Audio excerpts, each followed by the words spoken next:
and welcome to my channel. If you're new, don't forget to subscribe, and if you're a returning subscriber, welcome and thank you so much for being here. So today I'm going to be talking about beauty in the brokenness, okay? What I've come to find when it comes down to brokenness, okay? So brokenness does not mean the end. Now you might say, what do you mean, right? Because the pain doesn't feel good. The pain of the friendship, the pain of the end of the relationship, the pain of having to let go, or possibly words that were told to you and you kind of held them too close to you. And now that has become who you are, right? That has become what you believe. So brokenness is meant to make us stronger. Now I know you might say, whoa, what are you talking about here, right? But think about it. Your brokenness in most times becomes your testimony, okay? And I like to say, if there's no test, there's no testimony, which means God has to put you at times in brokenness. He has to put you in a season or in a place where you really don't have nothing but Him, okay? Because it says in the Bible, you just need faith the size of a mustard seed. That's all you need, and it's a tiny thing. And if that's all you have, you can move that mountain. You can keep on believing. You can keep on trusting that God is going to come. So in your brokenness, you can discover your character. You can discover who you are. In your brokenness, you could actually find your strengths. You can find your strength in the healing. Because think about it. If you weren't broken, right, you would never know how strong you really have to be. If everything was always going great, right? If everything was always joyful and you didn't have tribulation or roadblocks, you wouldn't really discover your inner strength.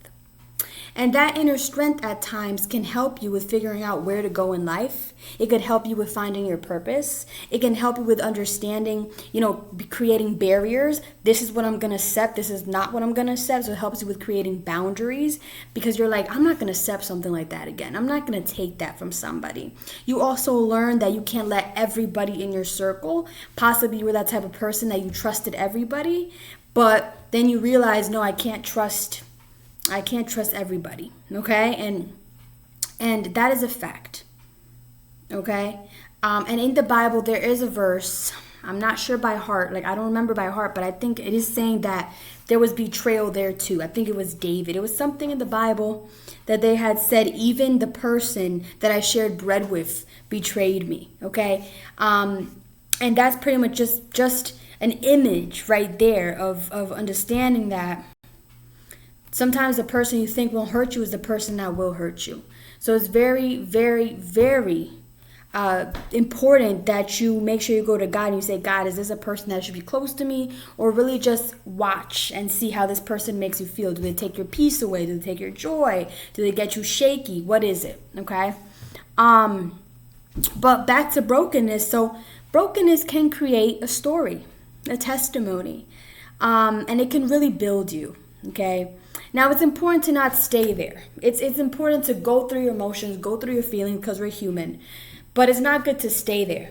Because if we stay there, we start to sink, which means if we don't have hope, if we don't believe, the enemy comes and just takes us down like quicksand. That's why in your brokenness, instead of running from God, you have to run more to God.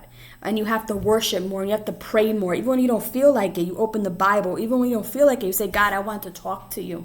Okay?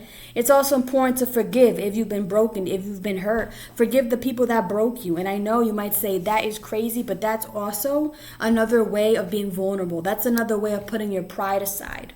Because you may not think it's prideful, but remember, God forgave. Okay? So we have to learn how to forgive even when we don't want to. That doesn't mean we have to be best friends with them. That doesn't mean we have to keep them in our lives. But forgive for us so we can move on, so we're not bitter, so we don't block our blessing. Okay? And I believe that's all I really wanted to say about brokenness. Just understand that there's healing in your brokenness.